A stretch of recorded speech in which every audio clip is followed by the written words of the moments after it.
Dasma Shqiptare 2017 prezanton.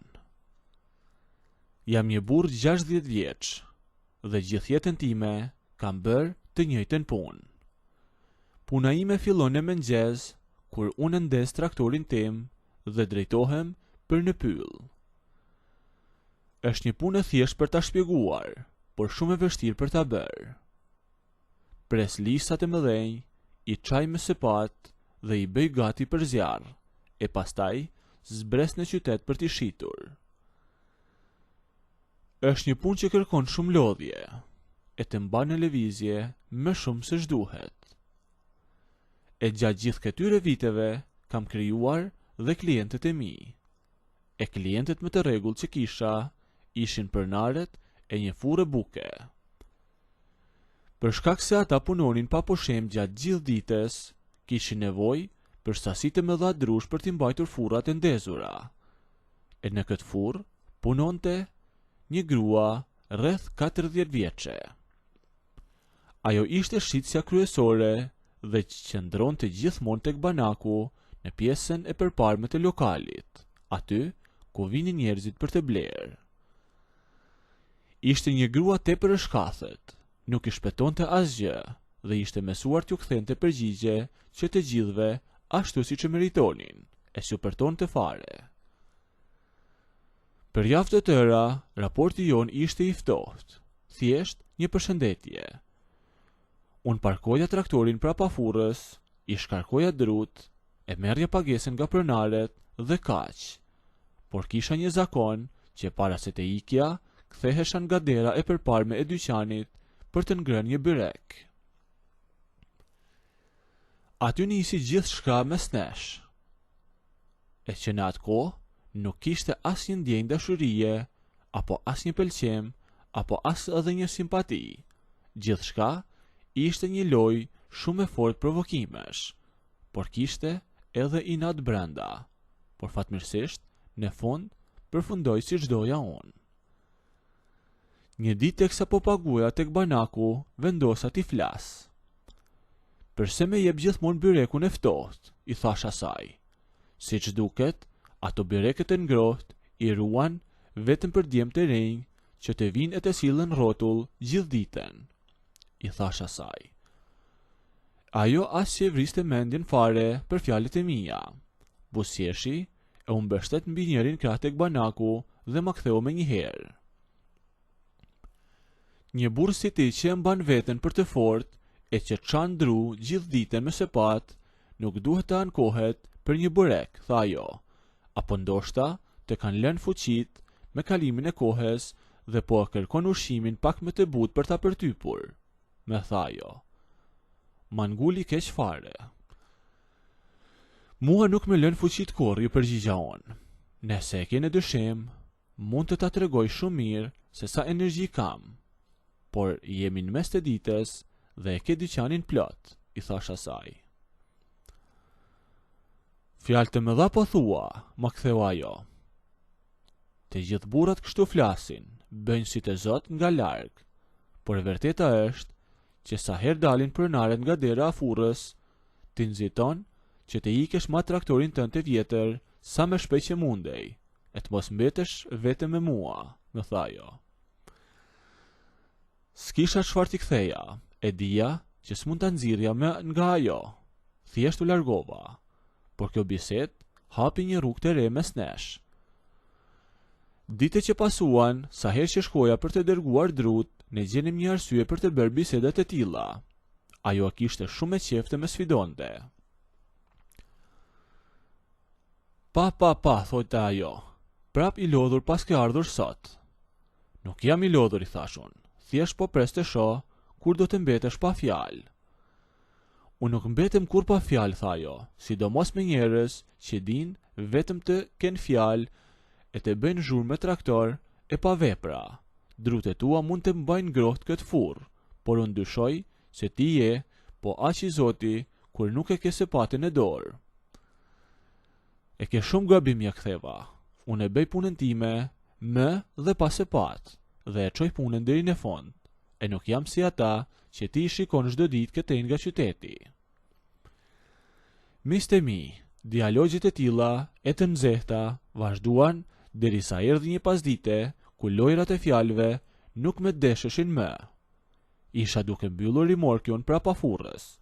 Pronaret ishin futur brenda. E papritur, dera e pasme e lokalit u hap, e ajo doli jashtë. Kishte marrë një grumull me kartona dhe doli që t'i hidhte te koshi që ishte ngjitur aty me murin. Por ajo nuk u kthye brenda me një herë, eci drejt meje dhe u ndal. Sot nuk do të vish të hash byrek, me tha ajo. Prit tha, mos u ngut, mos guxo që të ikesh. I thash, unë kam zakon të vi të ha byrekun, por nëse ti me ofron diçka tjetër, patjetër që do të ndalem. Leri tha llafet, por shiko, nëse vërtet do të tregosh që nuk ke vetëm fjalë, mos hajde gjithmonë në mëngjes. Sill drut pas dite vonë, silli aty nga darka, sepse atëherë pronaret janë në shtëpi e unë rri vetëm për të pastruar e për të mbyllur magazinen. Ta shohim sa i guxim shëmje kur nuk ka njerëz rreth rrotull, më tha ajo. Sa po mi tha këto fjalë që të mos e dëgjonte askush, u kthye me një herë hyri brenda. E ky ishte një provokim i pastër. Ajo më kishte hedhur dorëzen dhe unë nuk e kisha ndërmend të tërhiqesha. Vendosat që të përpiqesha e të bëja një plan të menduar mirë. Nuk mund të shkoja thjesht pas dite, pa asnjë shkak të fortë pune, sepse pronaret do të dyshonin. Me duhe një arsye për të qëndruar aty gjatë dhe për të qenë pikërisht i pranishëm kur ata të mbaronin turnin. Të nesërmen shkova në pyll si zakonisht. Fillova të preslisat me motor, i rrezova një nga një, por bëra atë që nuk e kisha bërë asnjëherë tjetër në gjithë vitet e mia të punës. Vendosa të mos i çaja drut me sepat, i lash trungjet ashtu siç ishin. I ngarkova me kujdes në traktor dhe vendosa të nisem për në qytet në mëngjes. Por më kujtuan fjalët e saj që më tha të shkoja në mbrëmje. Kështu që atë ditë vetëm pushova. I ruajta energjit për me vonë. E dije se do të më duheshin. E kështu prita të kalonin orët, e kur dielli filloi të binte, ndeza traktorin dhe u nisa drejt furrës e bukës. Kur mbërrita në oborin e pasëm, parkova traktorin si gjithmonë. Pronaret e dëgjuan zhurmën e rënd të traktorit dhe dolën të dy jashtë për të kontrolluar mallin e radhës. Sa po pan rimorkun e hapur, fytyrat e tyre ndryshuan, u bën dukshëm të pakënaqur. Çfarë janë këto dru kështu? Me tha njëri prej tyre. Ne jemi marrë veshjen e fillim e ti e di rregullin. Drut duhet të vinë të çara, gati për zjarr. Nuk na hyn fare në punë këto trungje të mëdha. Furra jon nuk i zë dot brenda në këtë gjendje. Keni shumë të drejtë, ju thash, ju kërkoj falje. Sot pata një ditë shumë të ngarkuar me shumë klientë të tjerë dhe nuk arrita t'i çaj as në pyll e as në oborin tim. Unë gjitova t'ju asjell që të mos mbeteni pa dru. Por nuk ka asnjë problem. Këtë punë e zgjedhim me një herë sepse unë kam sepaten me vete këtu në traktor. Do t'i zbres dhe do t'i çaj këtu prapo lokalit. Pronarët u shikuan me njëri tjetrin. E pranuan arsyetimin tim dhe u futën brenda për të vazhduar me llogaritë e fundit të ditës. E për mua, kjo ishte fitoria e parë e ditës, sepse doja të qëndroja aty. Zbrita nga traktori, mora sepaten time dhe fillova të shkarkoj trungjet. E nisa, pastaj t'i çaj një nga një. E gjithë llogaria ime ishte koha. Unë e dija shumë mirë se sa shpejt mund ta mbaroja atë punë, por atë pasdite vendosa të bëja gjithçka me një ritem shumë të ulët. Godisja trungjet, i sistemoja ngadalë, i bëja stiv aty pranë murit dhe mbaja vesh zhurma që vinin nga brenda furrës. Plani im funksionoi saktësisht ashtu siç e kisha menduar. E pasi kaloi rreth një orë, dëgjova dritat kryesore të dyqanit që u fiken. E pak minuta me vonë, u dëgjua edhe zhurma e qepenit. Makina pronarëve u ndez e ata u larguan për në shtëpi. Furra ishte e mbyllur për atë ditë, e prapa lokalit kishte mjaft qetësi, e unë e kisha mbaruar edhe punën me drut, e I kisha lënë të gjitha gati dhe po prisja. Dera pasme e magazines, ajo që lidhej me vendin ku bëhej brumi, ishte pak e hapur dhe nga aty dilte një dritë mjaft e zbehtë. E pasi kaluan ca momente, ajo doli nga ajo derë. Ishte ende me rrobat e saj të punës. Me shikoj, busjesh I lehtë dhe me tha: "Lëre se paten e hajde brenda, eja se iken ata." Pa pritur asnjë përgjigje nga unë, ajo u kthye dhe u fut brenda në magazin. Unë nuk hezitova, e lash sepaten dhe fillova të hidhja hapat drejt asaj dere. Shikova anarshit mos me shihte kush. E kur u futa në magazin, pash që ishte një hapësirë e madhe, por paksa e errët. Aty kishte thas të shumt me miell dhe kishte pajisje të ndryshme pune. Kur dola me njëherë në mesin e magazines, e pash atë. Ajo ishte aty, por nuk po me priste përballë.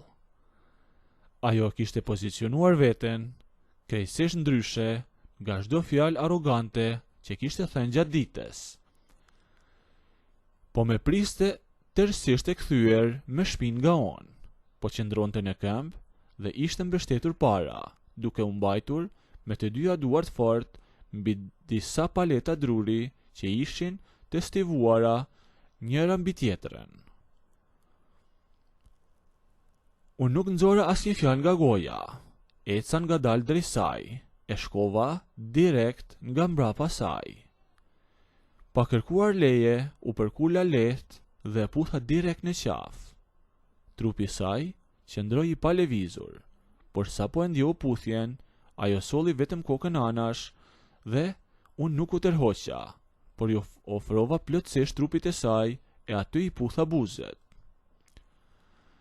Ishte një puthje e fortë e gjatë që me kujtoi shumë vite të lëna pas. E pastaj, unë gjesha tërësisht. Nëse doni të ndëgjoni historinë deri në fund, bëjini video like, a nëse nuk doni, abonohuni ose bëjini subscribe.